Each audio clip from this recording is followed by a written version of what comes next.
Hello students, मैं प्रवीण कुमार रुक्मिणी प्रकाशन के एनटीपीसी क्वेश्चन गाइड वॉल्यूम 3 के सेट नंबर 15 के साथ सेट नंबर 15 में जो जीके के क्वेश्चंस हैं उसको मैं डिस्कस करूंगा। और सेट नंबर 15 का पहला क्वेश्चन जो जीके का ही है वो आपके सामने है। सेट नंबर 15 का पहला क्वेश्चन, संविधान 26 नवंबर 1949 को अंगीकृत किए जाने के साथ संविधान के कौन से प्रावधान तुरंत लागू कर दिए गए।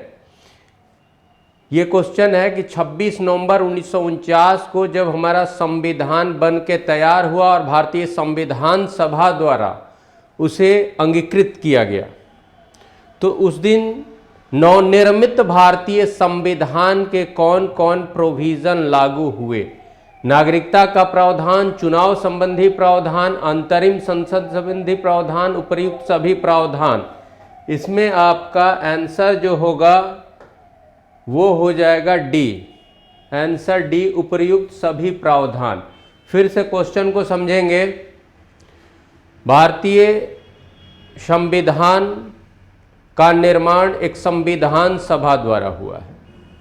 भारतीय संविधान का निर्माण एक संविधान सभा द्वारा हुआ है और भारतीय संविधान सभा की पहली बैठक 9 दिसंबर 1946 को आरंभ हुई और संविधान बनने का कार्य पूरा हुआ 26 नवंबर 1949 को।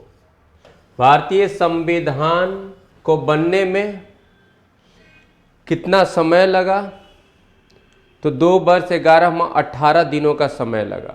1946 से 9 दिसंबर 1946 से बनना शुरू हुआ और 26 नवंबर 1949 को बन के तैयार हो गया। ये भी क्वेश्चन होता है कि भारतीय संविधान के बनने में कुल कितने समय लगे, तो 2 वर्ष 11 माह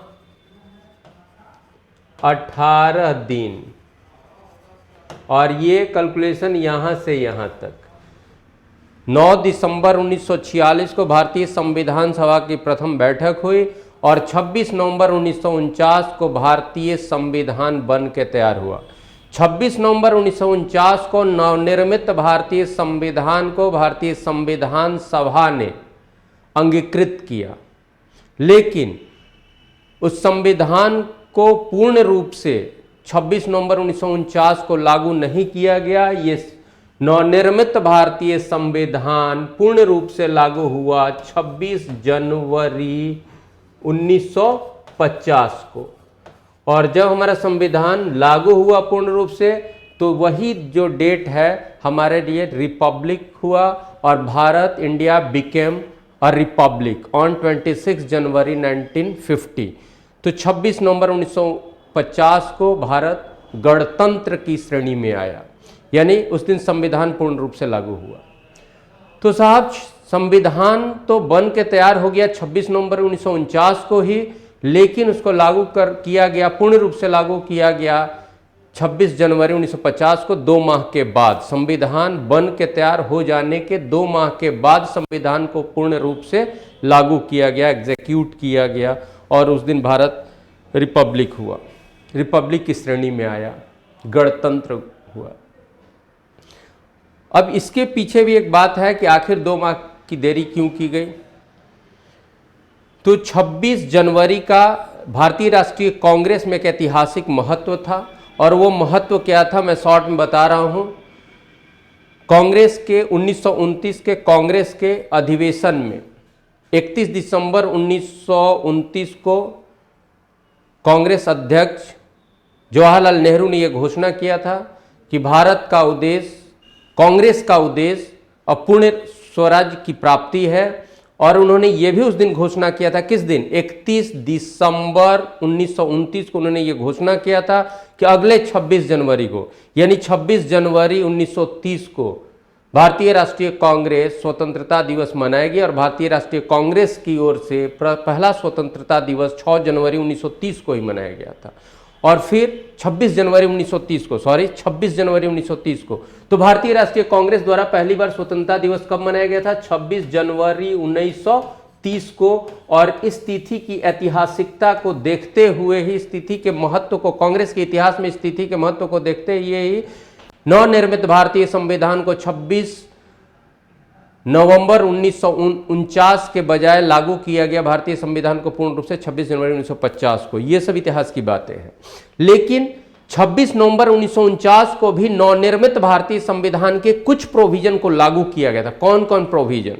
नागरिकता, निर्वाचन, अंतरिम संसद और आपात उपबंध, ये जो था उसको उस दिन ही लागू कर दिया गया था। नागरिकता, निर्वाचन, अंतरिम संसद, आपात उपबंध को उस दिन ही लागू कर दिया गया था। उसमें से 4 बातें ये हैं, यानी मैं शॉर्ट में फिर से बोल रहा हूं, भारतीय संविधान पूर्ण रूप से लागू हुआ 26 जनवरी 1950 को, लेकिन भारतीय संविधान के कुछ प्रोविजंस, कुछ प्रावधानों को 26 नवंबर 1949 को ही लागू किया गया था। और वो प्रोविजंस, वो प्रावधान कौन थे? नागरिकता से संबंधित, निर्वाचन से संबंधित, इंटरिम पार्लियामेंट से संबंधित और इमरजेंसी प्रोविजन, उसको उस दिन ही लागू कर दिया गया था। यानी किस दिन? जिस दिन संविधान बनके तैयार हुआ था। आपका क्वेश्चन है कि 26 नवंबर 1949 को संविधान के कौन से प्रावधान तुरंत लागू हुए? तो उपर्युक्त ये तीनों प्रावधान तुरंत लागू हुए थे। आपात उपबंध भी था, तो आपात उपबंध हमारा ऑप्शंस में नहीं है, तो ये तीनों है, तो उपर्युक्त सभी होगा। मैं फिर से शॉर्ट में एक बार बात कर रहा हूं कि भारतीय संविधान बन के तैयार हुआ 26 नवंबर 1949 को, लेकिन भारतीय संविधान पूर्ण रूप से लागू हुआ 26 जनवरी 1950 को। भारतीय संविधान के, नवनिर्मित भारतीय संविधान के कुछ प्रावधान को 26 नवंबर 1949 को ही लागू कर दिया गया था, और ये तीनों प्रावधान 26 नवंबर 1949 को ही लागू कर दिए गए थे। उसके साथ साथ आपात उपबंध भी लागू किया गया था, इसलिए इसमें आंसर हमारा ऑल ऑफ दिस होगा, यानी उपर्युक्त सभी होगा, डी आंसर होगा। नेक्स्ट क्वेश्चन की तरफ, और यहाँ जो जो चर्चा किए हैं अगर आप जानते हैं तो सही बात है, नहीं तो इस पर ध्यान रखिएगा। ये 26 जनवरी 1930 की कांग्रेस की ऐतिहासिकता, और 26 जनवरी को ही संविधान क्यों लागू किया गया, इसके पीछे जो कारण है ये भी क्वेश्चन में आता है। नेक्स्ट क्वेश्चन की तरफ हम लोग जाएंगे। उच्चतम न्यायालय के अनुसार निजी भवनों के ऊपर राष्ट्रीय ध्वज को फहराना संविधान के किस अनुच्छेद के अंतर्गत सम्मिलित किया गया है? पहले आंसर आप लीजिए, अनुच्छेद 19(1). देखिए, भारतीय संविधान के भाग 3 में मौलिक अधिकारों का उल्लेख है। मौलिक अधिकारों का अनुच्छेदीय विस्तार 12 से 35 है, और भारतीय संविधान द्वारा प्रत्येक भारतीय नागरिक को 6 मौलिक अधिकार प्रदत्त हैं। पहले 7 थे, जिसमें संपत्ति के अधिकार को मौलिक अधिकार के श्रेणी से हटा दिया गया। फलतः मौलिक अधिकार जो संविधान द्वारा प्रत्येक भारतीय नागरिक को प्राप्त हैं, उनकी संख्या 6 है। पहला मौलिक अधिकार हमारा समता का मौलिक अधिकार है, जिसका अनुच्छेदीय विस्तार आर्टिकल रेंज 14 से 18 होता है। दूसरा मौलिक अधिकार स्वतंत्रता का अधिकार है, जिसका आर्टिकल रेंज 19 से 22 है। और तीसरा जो आपका मौलिक अधिकार है शोषण के विरुद्ध मौलिक अधिकार, जिसका अनुच्छेदीय विस्तार 22 और 23 है। और चौथा जो आपका मौलिक अधिकार है धर्म की स्वतंत्रता, धार्मिक स्वतंत्रता का अधिकार, उसका अनुच्छेदीय विस्तार 25 से 28 है। और फिर पांचवा जो मौलिक अधिकार शिक्षा और संस्कृति का अधिकार है, उसका अनुच्छेदीय विस्तार आपका 29 और 30 है। संपत्ति का अधिकार जो 31 में था वो अब मौलिक अधिकार के श्रेणी में नहीं है। और छठा है संवैधानिक उपचारों का अधिकार। तो जो दूसरा मौलिक अधिकार है स्वतंत्रता का अधिकार, और स्वतंत्रता के अधिकार का अनुच्छेदीय विस्तार हमने बताया 19 से 22 राइट टू फ्रीडम। और राइट टू फ्रीडम का आर्टिकल 19 के तहत 6 प्रकार की स्वतंत्रताएं हैं। 6 प्रकार की स्वतंत्रताएं आप जानते ही होंगे। और उन 6 प्रकार की स्वतंत्रताओं में 19(1) के तहत जो है अभिव्यक्ति की स्वतंत्रता, अभिव्यक्ति की स्वतंत्रता, और उस अभिव्यक्ति की स्वतंत्रता अपने विचार को अभिव्यक्त करना, एक्सप्रेस करना, और उसके तहत ही सुप्रीम कोर्ट किसी नागरिक को अपने भवन के ऊपर राष्ट्रीय ध्वज फहराने का अधिकार भी देता है और उसी के तहत इसको मानता है। तो 19(1) के तहत तो उच्चतम न्यायालय के अनुसार निजी भवनों के ऊपर राष्ट्रीय ध्वज को फहराना संविधान के किस अनुच्छेद के अंतर्गत सम्मिलित या किस अनुच्छेद के तहत माना गया है? तो अनुच्छेद 19(1) के तहत। नेक्स्ट क्वेश्चन की तरफ।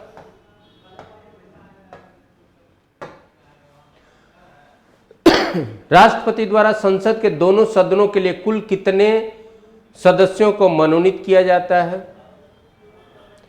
देखिए, संसद, सेंट्रल लेजिस्लेचर, केंद्रीय विधायिका को संसद कहते हैं।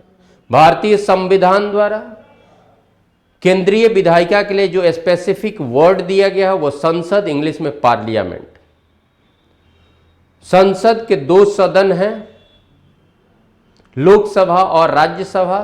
लोकसभा को प्रथम सदन या निम्न सदन कहते हैं, राज्यसभा को संसद का द्वितीय सदन या उच्च सदन कहते हैं।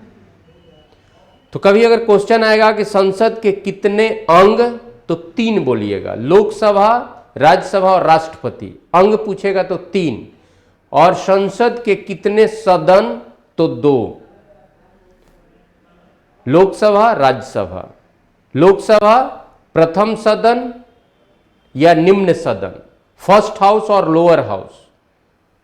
राज्यसभा द्वितीय सदन या उच्च सदन, सेकेंड हाउस और अपर हाउस। देखिए, इन दोनों हाउस में राष्ट्रपति कुछ सदस्यों को नॉमिनेट करता है, मनोनीत करते हैं। तो लोकसभा में ये 2 जो हाउस हुआ, लोकसभा और राज्यसभा,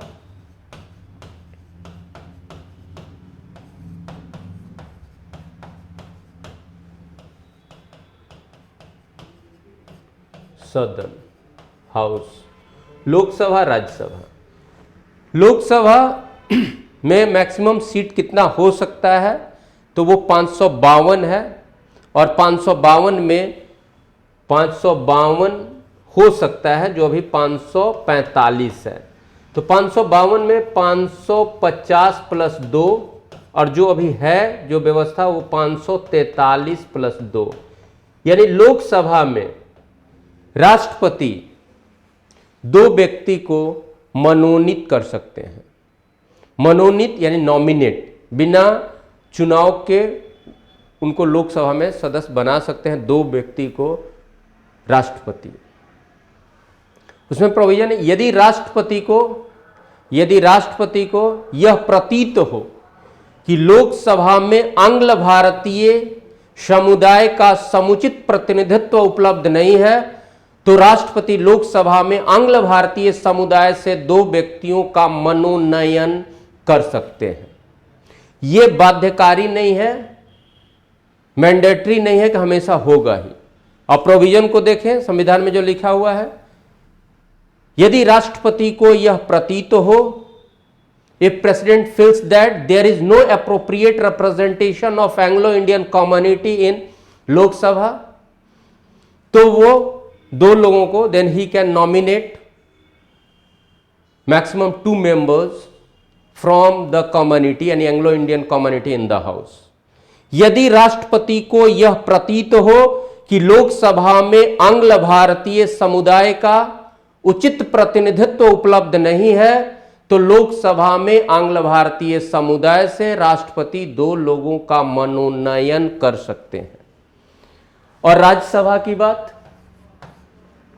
राज्यसभा में जो निर्वाचित लोग आते हैं, लोकसभा में निर्वाचित लोग आम पब्लिक के द्वारा व्यस्क मताधिकार से, और राज्यसभा में निर्वाचित होकर आते हैं राज्य के विधानसभा के सदस्यों द्वारा। इतना आप जानते हो, यहां मनोनयन की बात है।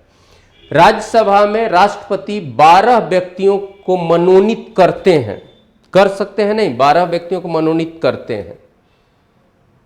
राज्यसभा में राष्ट्रपति द्वारा जीवन के विभिन्न क्षेत्र यथा कला, साहित्य, विज्ञान और समाज सेवा, कला, साहित्य, विज्ञान और समाज सेवा में विशेष उपलब्धि धारण करने वाले व्यक्ति को राष्ट्रपति राज्यसभा में मनोनीत करते हैं। तो कितना? 12। क्षेत्र क्या? कला, साहित्य, विज्ञान और समाज सेवा के क्षेत्र से 12 लोगों को राज्यसभा में राष्ट्रपति द्वारा मनोनयन किया जाता है और लोकसभा में 2 लोगों को राष्ट्रपति मनोनीत कर सकते हैं। ठीक है, यहां क्वेश्चन क्या है? लोकसभा का कॉन्फ़िगरेशन, संरचना और राज्यसभा का कॉन्फ़िगरेशन। आर्टिकल याद कीजिएगा। पहले राज्यसभा का कॉन्फ़िगरेशन है तो वो आर्टिकल 80 में, अनुच्छेद आर्टिकल 80 में राज्यसभा की संरचना की चर्चा है और आर्टिकल अनुच्छेद 81 में लोकसभा के संरचना की चर्चा है। आप वहां पढ़ेंगे तो ये भी याद रखिए, भी क्वेश्चन हो सकता है। तो 2 लोगों का वो लोकसभा में कर सकते हैं और 12 लोगों को राज्यसभा में मनोनीत करते हैं, तो टोटल 14। क्वेश्चन हमारा है राष्ट्रपति द्वारा संसद के दोनों सदनों के लिए कुल कितने सदस्यों को मनोनीत किया जा सकता है? ये तो होता ही है, 2 ये किया जा सकता है, तो कुल कितने लोगों को मनोनीत किया जा सकता है, ऐसा क्वेश्चन है। आंसर हमारा 14 होगा। राज्यसभा रहता तो 12 होता, लोकसभा रहता तो 2 होता। राज्यसभा में मनोनीत किया जा सकता है, नहीं मनोनीत किया जाता है 12। कहाँ से? ये भी आप जानो। लोकसभा में कहाँ से? तो एंग्लो इंडियन कम्युनिटी से। एंग्लो इंडियन कम्युनिटी से क्यों? ये भी क्वेश्चन है कि एंग्लो इंडियन कम्युनिटी को ऐसा क्यों दिया गया है?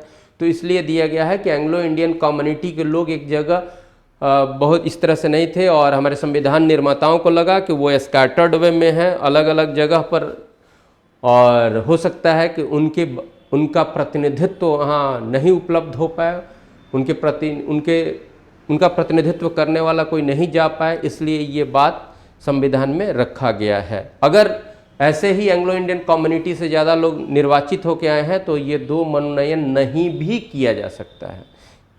ठीक है, तो राष्ट्रपति लोकसभा में आंग्ल भारतीय समुदाय से 2 लोगों को मनोनीत कर सकते हैं। अब आंग्ल भारतीय समुदाय क्या होता है?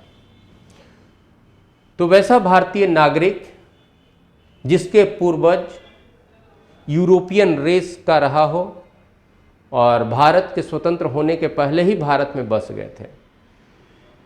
तो भारत जब स्वतंत्र हुआ था तो वैसे यूरोपियन लोग जो भारत में रह गए थे उनको एंग्लो इंडियन कहा गया, और आज भी उनके जो वंशज हैं उनको एंग्लो इंडियन। तो आज के डेट में ये कहा जाएगा कि भारत भू क्षेत्र में रहने वाला वो नागरिक जिसके पूर्वज यूरोपियन रेस का रहा हो और भारत के स्वतंत्रता के पूर्व ही भारत में अपने को स्थापित कर लिया था, या भारत के स्वतंत्रता के समय वो भारत का नागरिक था, भारत में रहता था, तो उसको एंग्लो इंडियन कम्युनिटी का दर्जा दिया जाता है। नेक्स्ट क्वेश्चन की तरफ।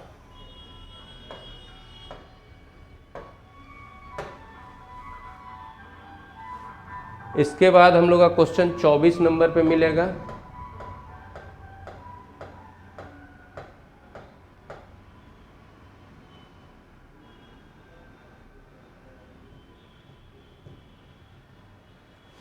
भारत में राष्ट्रीय आय को मापने के लिए प्रयोग किए जाने वाला आधार वर्ष बेस ईयर कौन है? तो 2001, 2001-2, 2011-12। 24 का जो आंसर हमारा होगा 2011-12। देखिए बेस ईयर के बारे में हम बता रहे हैं। किसी भी वर्ष में हमारा क्या ग्रोथ हुआ, कितना का जीडीपी बना, तो ये करंट ईयर पे नहीं देखा जाता है। पिछले कुछ वर्षों में जिस वर्ष इन्फ्लेशन कंट्रोल में रहा हो, हमारा जो आर्थिक स्थिति रहा हो वो ज़्यादा संतुलित रहा हो, मुद्रास्फीति कंपैरेटिवली कम रहा हो, उसको आधार वर्ष माना जाता है। और उसी के तुलना में आगे जो भी हमारा हो रहा है उसकी तुलना उससे करते हैं। पहले 2001-2 का था, फिर 2011-12 को लिया गया था। अभी जो भी हमारा एक्सप्रेशन होता है इकोनॉमिक या आर्थिक जो कुछ भी हम एक्सप्रेस करते हैं वो किस वर्ष को, जिसमें महंगाई कंट्रोल हो, इन्फ्लेशन हो, कंपैरेटिव, तो उस वर्ष को आगे के वर्षों के आंकड़ा प्रस्तुत करने के लिए, खास करके ग्रोथ प्रस्तुत करने के लिए उसको आधार वर्ष के रूप में लेते हैं। सीधा सा हमारा क्वेश्चन है, तो आधार वर्ष क्या है, तो पीछे के कुछ वर्षों में जो वर्ष मुद्रास्फीति, महंगाई की दृष्टिकोण से ज़्यादा स्थिर वर्ष रहा हो उसी को आधार वर्ष लिया जाता है, और उसी की तुलना में आगे का अपना ग्रोथ रेट दिखाया जाता है, कितना % हमारा ग्रोथ हुआ, तो आधार वर्ष की तुलना में। तो अभी क्वेश्चन हमारा है कि अभी किस ईयर को आधार वर्ष के रूप में, बेस ईयर के रूप में लिया जाता है, तो 2011-12। नेक्स्ट क्वेश्चन की तरफ।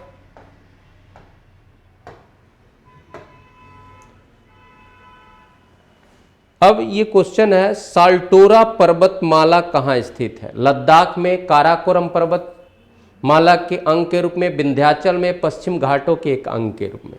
साल्टोरा, देखिए ये साल्टोरा जो है, यहां पर बाल्टोरो होना चाहिए, ये ग्लेशियर है, बाल्टोरो, बाल्टोरो।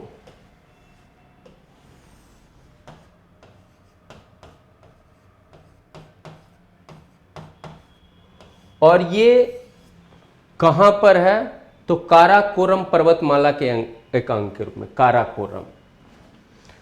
अब देखिए ये काराकोरम की अगर बात की जाए तो काराकोरम कहां पर, भारत के उत्तरी पर्वतीय स्थिति को अगर देखें तो उसमें, या हिमालय के पास की स्थिति को अगर देखें तो एक ट्रांस हिमालय कहा जाएगा, एक होगा ट्रांस हिमालय, ट्रांस हिमालय। अब जब भी मैप में देखें तो ट्रांस हिमालय की एक बात, एक श्रेणी। एक फिर आपका हिमालय को लीजिएगा तो सेंट्रल हिमालय या ग्रेटर हिमालय, ग्रेटर हिमालय, बृहद हिमालय भी, या महान हिमालय, ग्रेटर हिमालय। फिर जो है वो आपका है मध्य हिमालय या लघु हिमालय, लेसर हिमालय, लघु हिमालय। और फिर नीचे शिवालिक, शिवालिक या बाह्य हिमालय, आउटर हिमालय। और उसके बाद उत्तर भारत का मैदान। और इधर आइए तो पूर्वी हिमालय, ये आप देखेंगे। अब ट्रांस हिमालय की बात, ट्रांस हिमालय में मुख्य रूप से क्या आता है, तो ट्रांस हिमालय में काराकोरम, लद्दाख, जस्कर और कैलाश पर्वत श्रेणी। ट्रांस हिमालय में काराकोरम, लद्दाख, जस्कर, लद्दाख, जस्कर और कैलाश, ये पर्वत श्रेणियां जो हैं ये ट्रांस हिमालय में मानी जाएंगी। अब काराकोरम जो पर्वत श्रेणी है, इसमें कुछ ग्लेशियर जो हमारे हैं वो है Baltoro glacier, Siachen glacier, Biafo glacier और बिस्फर ग्लेशियर या बिस्पर।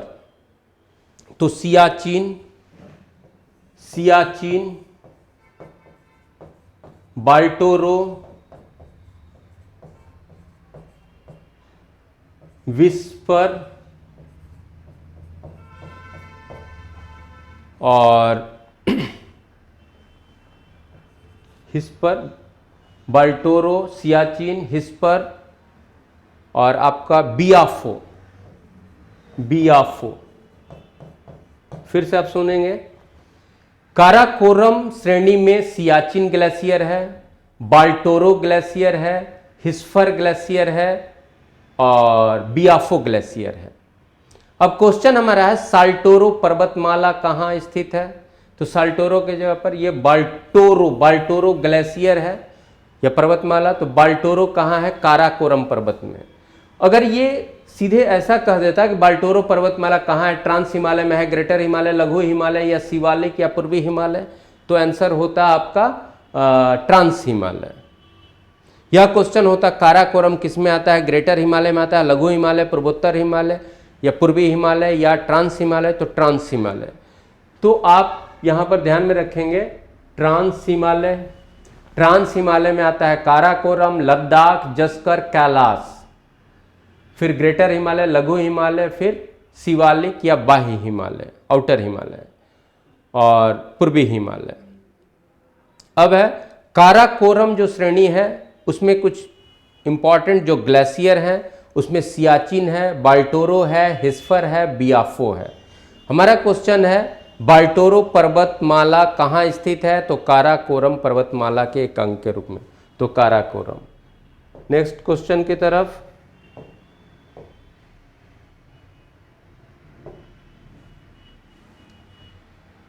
भारत में निम्नांकित में किस प्रकार का वन सर्वाधिक बृहद क्षेत्र में पाया जाता है?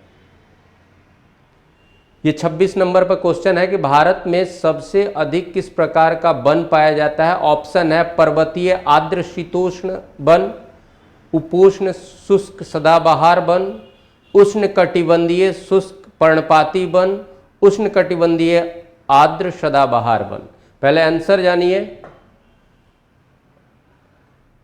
उष्ण कटिबंधीय शुष्क पर्णपाती वन भारत में सबसे अधिक पाया जाएगा। देखिए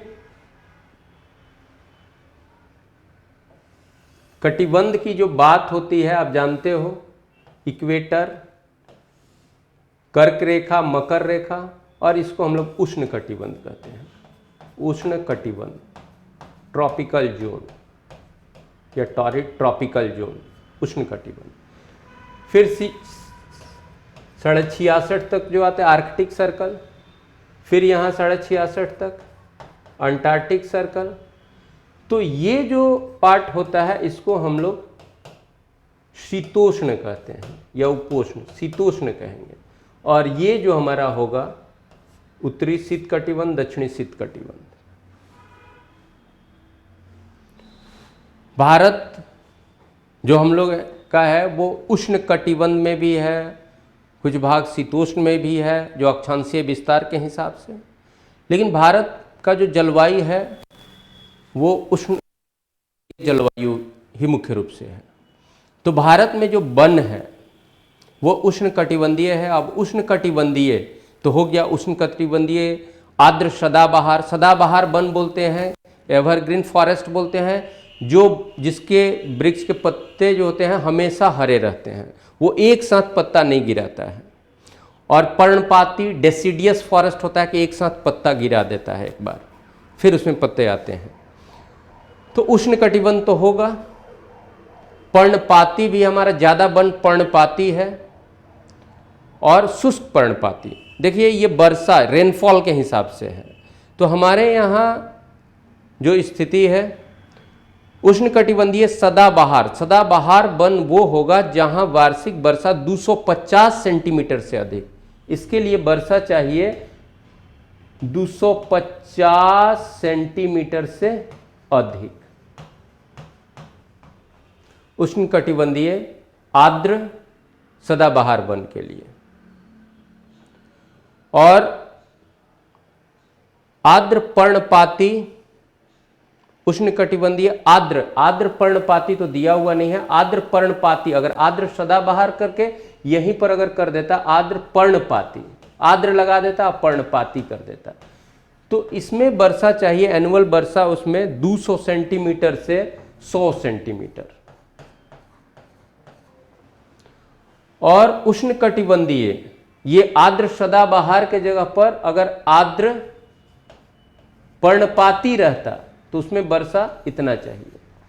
और उष्ण कटिबंधीय शुष्क पर्णपाती तो इसमें एनुअल वर्षा रहेगा 100 सेंटीमीटर से 70 सेंटीमीटर, 70 सेंटीमीटर, 100 से 70 सेंटीमीटर।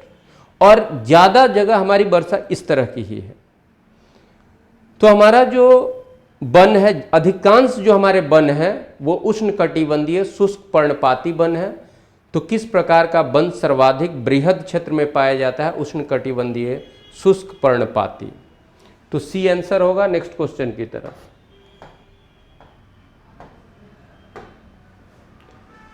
अपने प्राकृतिक प्रवेश में वन्य जीवन के लिए कानूनी रूप से आरक्षित क्षेत्र, वन्य जीवन के लिए, चाहे वो प्लांट किंगडम हो या एनिमल किंगडम, इसके लिए जो आरक्षित क्षेत्र होता है उसको क्या कहते हैं? तो वन्य जीव अभयारण्य कहते हैं। इसको वन्य जीव अभयारण्य कहते हैं। बायोस्फीयर रिजर्व में अप्राकृतिक बातें भी, यानी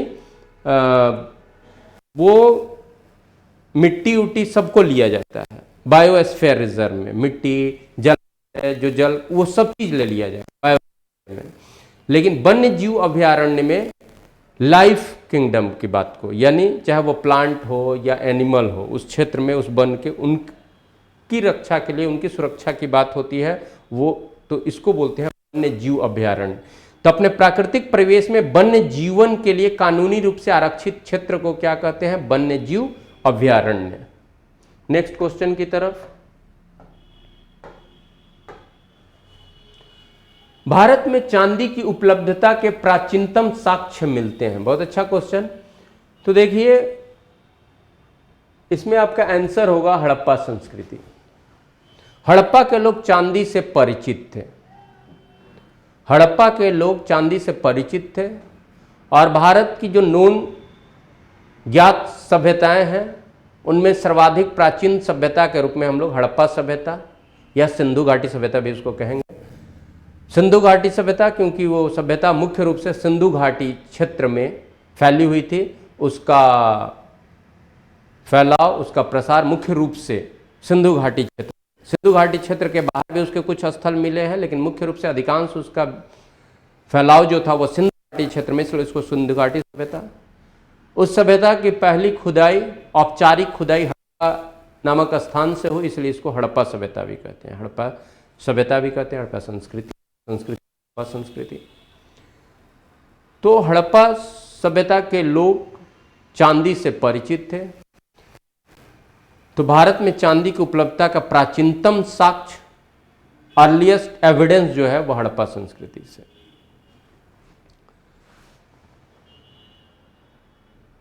ताम्रपाषाण संस्कृति की भी बात बोला गया है। तो देखिए, हड़प्पा सभ्यता उसके पहले ताम्रपाषाण स्थिति में रहा था, लेकिन ऐसा लगता है कि वो चांदी से परिचित तब हुए जब ताम्रपाषाण की स्थिति से आगे आए। ताम्रपाषाण की स्थिति उनको तब तक कहा जाएगा जब वो पाषाण यानी पत्थर और धातु के रूप में तांबा का यूज करते थे, तो ताम्रपाषाण। उसके बाद वो अन्य धातुओं का भी यूज करने लगे। तो ये हड़प्पा संस्कृति ही आंसर होगा। ऐसे बी आंसर आपका बड़ा नज़दीक का है, लेकिन ताम्रपाषाण स्थिति में जब वो थे, हड़प्पा वाले भी जब ताम्रपाषाण स्थिति में थे तो उस समय चांदी से अवगत नहीं रहे होंगे, ऐसा लगता है। तो हड़प्पा सभ्यता, संस्कृति या सभ्यता जो बोलिए। वैदिक संहिताओं में नहीं, वैदिक संहिता उसके बाद का है। चांदी का उल्लेख भी है तो बाद का है, क्योंकि हड़प्पा से बाद का है वैदिक। चांदी के आहत सिक्के ये मायने रखता है, क्योंकि अगर क्वेश्चन यही रहता कि भारत का प्राचीनतम सिक्का क्वाइन, तब आपका ये हो जाता पंचमा क्वाइन, जो महाजनपद काल का या उससे कुछ पहले का माना जाता है। लेकिन किस राजवंश के द्वारा, किसके द्वारा, ये स्पष्ट नहीं है। तो भारत का प्राचीनतम सिक्का अगर होता तो किस धातु का, तो ये चांदी का, और पंच किया हुआ था तो उसको आहत सिक्का कहते हैं। तो अगर सिक्का बोल दिए, क्योंकि हड़प्पा सभ्यता से आपको कुछ स्पष्ट रूप से सिक्का नहीं मिला है, तो चांदी धातु का पहला उल्लेख आपका कहाँ से मिलता है या साक्ष्य कहाँ से मिलता है? तो हड़प्पा सभ्यता से। ये सही है, लेकिन यही क्वेश्चन रहता कि पहला सिक्का कब से या चांदी का पहला सिक्का कब से, तो ये पंचमार्क क्वाइन हो जाता। भारत में अब देखिए, हड़प्पा के लोगों को लोहे की जानकारी नहीं थी। हड़प्पा के लोग लोहा से परिचित नहीं थे, लोहा से परिचित नहीं थे, लेकिन चांदी से तो परिचित थे। भारत में लोहा लोहा की शुरुआत या लोहा का प्राचीनतम साक्ष्य या प्राचीनतम प्रयोग कब से माना जाएगा? कब से? तो उत्तर वैदिक काल के मध्य से। और उत्तर वैदिक काल का आप रेंज समझ रहे हैं, 1000 ईसा पूर्व से 600 ईसा पूर्व, यानी लगभग 800 ईसा पूर्व, लगभग 800 ईसा पूर्व बोला जाएगा भारत में लोहा का प्रयोग आरंभ हुआ। तो भारत में चांदी की उपलब्धता का प्राचीनतम साक्ष्य, तो आंसर होगा हड़प्पा संस्कृति से। नेक्स्ट क्वेश्चन की तरफ।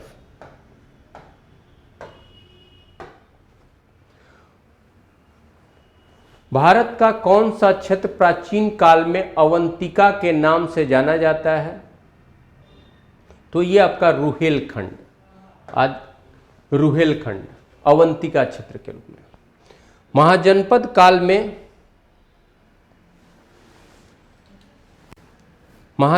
काल में 16 जो महाजनपद थे उसमें एक महाजनपद अवंती महाजनपद, और अवंती महाजनपद की 2 राजधानी थी। उत्तरी अवंती की राजधानी उज्जैन और दक्षिणी अवंती की राजधानी महिष्मती। उज्जैन उत्तरी के उज्जैन और दक्षिणी की महिष्मती। और ये क्षेत्र जो होगा वो आज पड़ेगा रुहेलखंड में। तो 16 महाजनपद काल, छठी सदी ईसा पूर्व का काल। 16 महाजनपद अंग, अश्मक, अवंती, चेदी, कुरु, कंबोज, कोसल, काशी, मल, मत्स्य, मगध, पंचाल, सुरसेन, वज्जी, वत्स, और उसमें अवंती और उसकी एक राजधानी उज्जैन और एक राजधानी महिष्मती, और वो क्षेत्र आज पड़ेगा रुहेलखंड में। नेक्स्ट क्वेश्चन की तरफ। मौखरी शासकों की राजधानी कहां थी? मौखरी, तो मौखरी वंश की राजधानी, पहले आंसर कीजिए, कन्नौज। ये मौखरी वंश कन्नौज में मौखरी थे।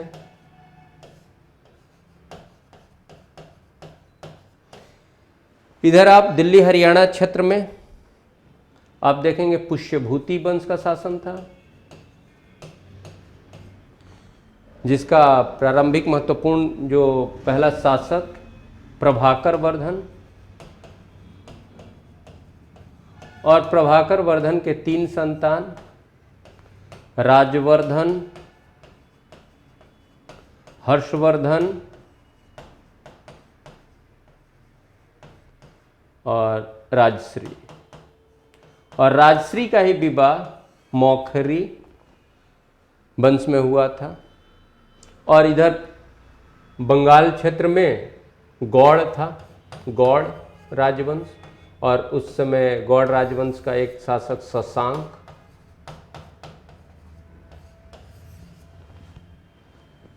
जो बौद्ध धर्म का बहुत बड़ा विरोधी था। और यहाँ का इतिहास आप जानते हैं, हर्षवर्धन, राजवर्धन पहले आया, फिर हर्षवर्धन आया, इसका विवाह यहाँ हुआ। फिर इन लोगों ने आक्रमण किया, मौखरी शासक को हरा दिया। बाद में जब ये मारा जाता है मौखरी का, फिर राजवर्धन भी मारा जाता है। हर्षवर्धन जब, और यहाँ इनकी राजधानी थी थानेश्वर, पुष्यभूतियों की राजधानी थानेश्वर। तो बाद में हर्षवर्धन जब थानेश्वर का शासक बनता है, तो फिर कन्नौज के लोग भी, मौखरी लोग भी उससे आग्रह करते हैं, और फिर वो कन्नौज का भी शासन देखने लगता है। बाद में वो अपनी राजधानी कन्नौज भी लाता है। और हर्षवर्धन का सबसे बड़ा शत्रु जो था वो शशांक, या इस पूरे राजवंश का, इन दोनों राजवंश का शत्रु कौन था? शशांक, जो बौद्ध धर्म का बड़ा विरोधी था। यहाँ क्वेश्चन है, मौखरी शासकों की राजधानी कहाँ? कन्नौज। अब ये कन्नौज आप देखोगे बाद में भी, ये तो आप देख रहे हो हर्षवर्धन का शासनकाल 606 से 645 ईस्वी, तो इसके आसपास की स्थिति।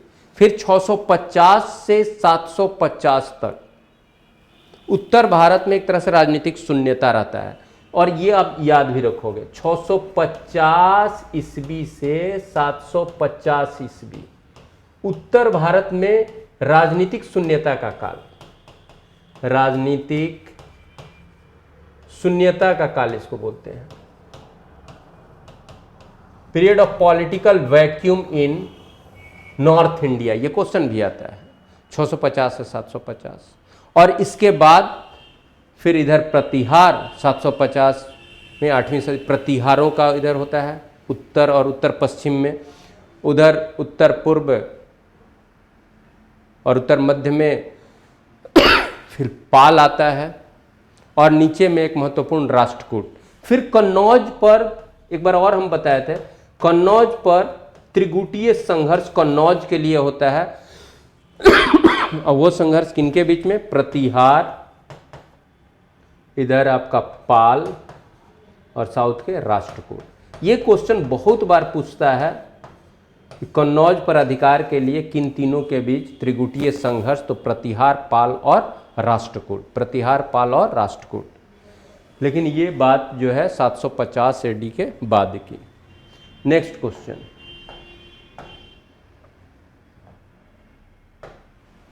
भारत में राष्ट्रीय आय का सबसे बड़ा घटक क्या है, यानी राष्ट्रीय आय, नेशनल इनकम हमें सबसे ज़्यादा किस क्षेत्र से मिलता है?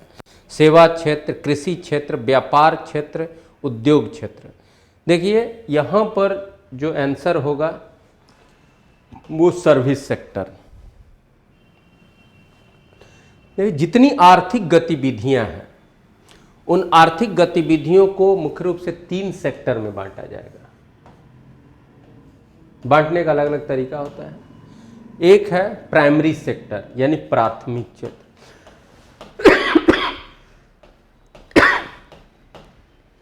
फिर द्वितीयक, सेकेंडरी और तृतीयक, टर्शियरी। एक तरीका से अगर बंटवारा करें तो प्राथमिक, प्राइमरी, उद्योग और सेवा, सर्विस सेक्टर। प्राथमिक क्षेत्र में चाहे यहां हो या यहां हो, दोनों बांटने का अलग तरीका है। प्राथमिक क्षेत्र में जो होगा वो कृषि और कृषि से संबंधित और जो गतिविधियां हुआ, और खनन। तो नेचुरल जो रिसोर्स है उस पर डायरेक्ट उसी से रिलेटेड इकोनॉमिक एक्टिविटी, आर्थिक गतिविधि, तो कृषि प्लस खनन, तो ये हो गया प्राथमिक। द्वितीय क्षेत्र को बोलते हैं कि प्राथमिक क्षेत्र के उत्पाद का यूज करके फिर कुछ नया उत्पाद बन रहा है, लेकिन वो अंतिम उत्पाद नहीं है, फिर उसका यूज कहीं होगा, तो ये होगा द्वितीय क्षेत्र। जैसे लौह इस्पात उद्योग कर लीजिए। अब इस्पात जो है वो फाइनल टच गुड्स नहीं है, फिर उसका कहीं यूज होगा। और तृतीय क्षेत्र में जो आएगा अंतिम उत्पाद दे रहा है, फाइनल प्रोडक्ट दे रहा है, उस प्रोडक्ट का फर्दर कोई फिर प्रोडक्ट बनाने के लिए यूज नहीं होगा, वो सीधे कंज्यूम होगा, सीधे उसका उपभोग होगा। तो इसमें जो तृतीय टर्शियरी में आएगा ना, उसमें आपका फाइनल टच गुड्स भी होगा, जैसे मोटर कार उद्योग कर दीजिए, मोटर कार उद्योग और फाइनल टच है। इसके बाद जितना सर्विस सेक्टर का इंटेंजिबल प्रोडक्ट जो होता है, चाहे सेवा का हो, ट्रांसपोर्टेशन हो, ये सब, बैंकिंग हो, ये सब आ जाएगा टर्शियरी में। इस क्लासिफिकेशन में फिर कृषि प्लस खनन, और जितना इसके अलावा जो इकोनॉमिक एक्टिविटी है जो टेंजिबल प्रोडक्ट देता है, टेंजिबल मूर्त उत्पाद जो देता है, वो सब उद्योग। इनके अलावा जो भी टेंजिबल प्रोडक्ट होगा वो इंडस्ट्री सेक्टर में। और इसके बाद सेवा में जो अमूर्त उत्पाद दें, अमूर्त उत्पाद, तो इसमें आपका कुछ भी हो सकता है, व्यापार भी होगा, बैंकिंग भी होगा, जो यहाँ भी आएगा, बैंकिंग भी होगा, बीमा भी होगा, ट्रांसपोर्टेशन भी होगा, सब चीज़ होगा। तो टीचिंग होगा, हेल्थ होगा, ये सब सेवा सेक्टर में जाएगा। तो ज़्यादा हमें राष्ट्रीय आय की ज़्यादा प्राप्ति कहाँ से होती है? सेवा सेक्टर से। ये अलग बात है कि ज़्यादा लोग लगे हुए हैं काम में, कहाँ? प्राइमरी सेक्टर में। लेकिन ज़्यादा क्यों? क्योंकि उनके प्रोडक्ट का, सेवा का प्रोडक्ट का जो होता है वो सेवा क्षेत्र किसको? इंटेंजिबल प्रोडक्ट जहाँ हो, इंटेंजिबल प्रोडक्ट उस सेवा क्षेत्र, यानी उसके प्रोडक्ट को फिजिकल अपीयरेंस नहीं होता है, उसके प्रोडक्ट का कोई फिजिकल अपीयरेंस नहीं होगा, इंटेंजिबल प्रोडक्ट। तो देखिए इकोनॉमी को जब समझना है तो पहले तो आप ये जानिए कि इकोनॉमिक एक्टिविटी क्या है, फिर प्रोडक्ट टेंजिबल, इंटेंजिबल, मूर्त और अमूर्त उत्पाद क्या है, उसके बाद ये फिर सेक्टर को, तो सेक्टर में प्राथमिक जो कृषि खनन हो गया, द्वितीयक उसके प्रोडक्ट का फिर यूज होता है लेकिन फाइनल प्रोडक्ट नहीं, या फिर कहीं होगा, तो ये तृतीयक में। और जो इंटेंजिबल प्रोडक्ट होता है वो अपने हर लेवल में फाइनल टच प्रोडक्ट माना जाता है। अमूर्त उत्पाद अपने हर स्तर पर अंतिम उत्पाद माना जाता है, इसलिए वो तृतीयक में भी होगा। जब इस क्लासिफिकेशन में आएगा तो तृतीयक टर्शियरी सेक्टर में आएगा, और उस क्लासिफिकेशन में जाएगा तो सर्विस सेक्टर में जाएगा। हाँ, टर्शियरी का जो टेंजिबल प्रोडक्ट है वो सर्विस में नहीं जाएगा। तो राष्ट्रीय आय का सबसे बड़ा घटक जो है वो सेवा क्षेत्र। अगर सेवा क्षेत्र के जगह पर तृतीयक क्षेत्र भी कर देता तो वही होता, लेकिन तृतीयक क्षेत्र और सेवा क्षेत्र पूरी तरह से एक नहीं है, क्योंकि तृतीयक क्षेत्र, मेरे ख्याल से तृतीयक क्षेत्र और ज़्यादा बड़ा है। लेकिन फिर भी यहाँ पर जो दिया हुआ है उद्योग क्षेत्र, कृषि क्षेत्र, व्यापार क्षेत्र, तो जैसे व्यापार क्षेत्र हुआ तो व्यापार भी तो एक तरह से सेवा क्षेत्र में ही जाएगा, लेकिन सेवा क्षेत्र में अन्य भी बातें हैं, तो यहाँ पर आंसर आपका सेवा क्षेत्र होगा, सर्विस सेक्टर। यानी राष्ट्रीय आय का सबसे बड़ा घटक में आप देखेंगे तृतीयक अगर होगा तो तृतीयक मारिएगा, और नहीं तो सेवा क्षेत्र होगा तो सेवा क्षेत्र मारिएगा। बस इतना समझ लीजिए, और इसको थोड़ा समझिएगा कि प्राथमिक क्षेत्र क्या होता है, द्वितीयक क्या होता है, तृतीयक क्षेत्र क्या होता है, प्राथमिक या प्राथमिक उद्योग और सेवा क्या होता है। नेक्स्ट क्वेश्चन की तरफ।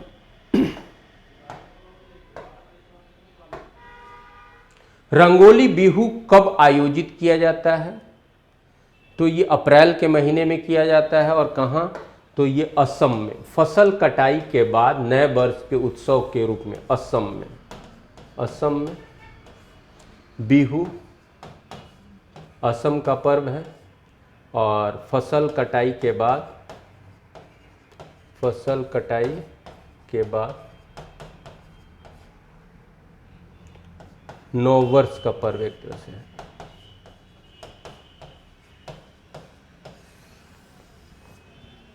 नेक्स्ट क्वेश्चन की तरफ।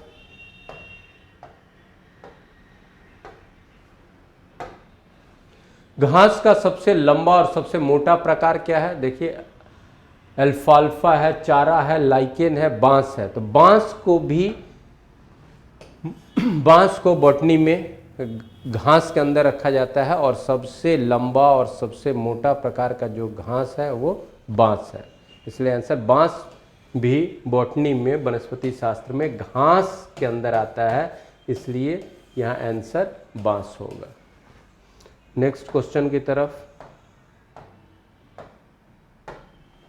अन्नपूर्णा योजना किस वर्ष कार्यान्वित किया गया? तो 2000 ईस्वी में। अन्नपूर्णा योजना ये सरकार का योजना चलाया गया था कि जो वरिष्ठ नागरिक हमारे हैं, वरिष्ठ नागरिक जो हैं, यानी जो ज़्यादा उम्र के नागरिक हैं, वरिष्ठ असहाय नागरिक, असहाय यानी उनका देख रेख करने वाला कोई नहीं है, तो उनके भोजन के लिए एक योजना, अन्नपूर्णा योजना चलाया गया। तो वरिष्ठ असहाय नागरिकों के लिए सरकार द्वारा वर्ष 2000 ईस्वी में अन्नपूर्णा योजना आरंभ किया गया। नेक्स्ट क्वेश्चन की तरफ। किस देश ने हाल ही में गांधी नागरिकता शिक्षा पुरस्कार प्रारंभ करने की घोषणा की? ये पुर्तगाल है।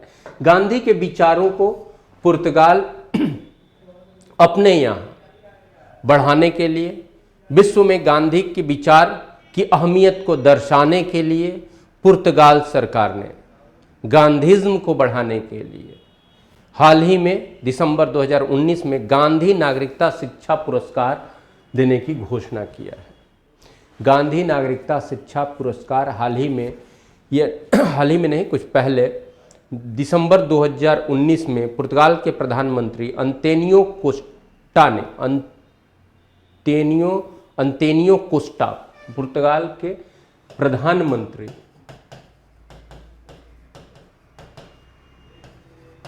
अंतोनियो कोस्टा के द्वारा इसकी घोषणा की गई, गांधी के विचारधारा को बढ़ाने हेतु।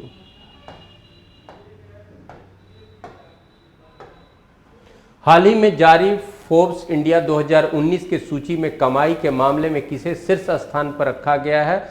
वो आप क्रिकेट कप्तान या क्रिकेट खिलाड़ी भारत के विराट कोहली को फोर्ब्स इंडिया 2019 के सूची में सबसे ऊपर शीर्ष स्थान पर दर्शाया गया है। हाल ही में प्रसिद्ध व्यक्ति श्रीराम लागू का निधन हुआ, वो कौन थे? तो अभिनेता थे श्रीराम लागू हिंदी फिल्म जगत के अभिनेता, और वो ज़्यादा चरित्र अभिनेता के रूप में उनको देखा गया है। श्रीराम लागू को ज़्यादा चरित्र अभिनेता के रूप में देखा गया है, और पेशे से ऐसे वो डॉक्टर भी थे, इसलिए उनको डॉक्टर श्रीराम लागू भी कहा जाता है। वो चिकित्सक भी थे, लेकिन उन्होंने अभिनय को अपनाया और अभिनय के क्षेत्र में अच्छा योगदान किया। तो श्रीराम लागू का निधन हुआ है, तो वो किस क्षेत्र से थे, ऐसा हम लोग का क्वेश्चन है, अभिनेता। लेकिन ये बात भी है कि वो वास्तविक रूप से चिकित्सक भी थे, और हिंदी फिल्मों में ज़्यादा चरित्र अभिनय उनको मिला एक लंबे समय तक। नेक्स्ट क्वेश्चन की तरफ।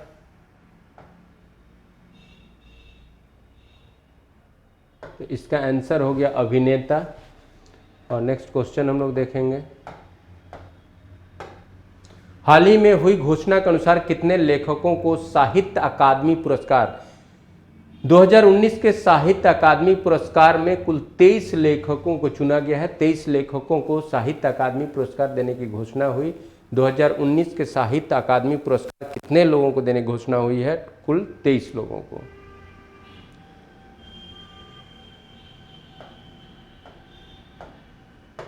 और लास्ट क्वेश्चन हम लोग का है, हाल ही में किसे भारत के अगले थल सेना प्रमुख के रूप में चुना गया है? यानी अभी जो हमारे थल सेना अध्यक्ष जो हैं वो कौन है? तो मनोज मुकुंद नरवणे हमारे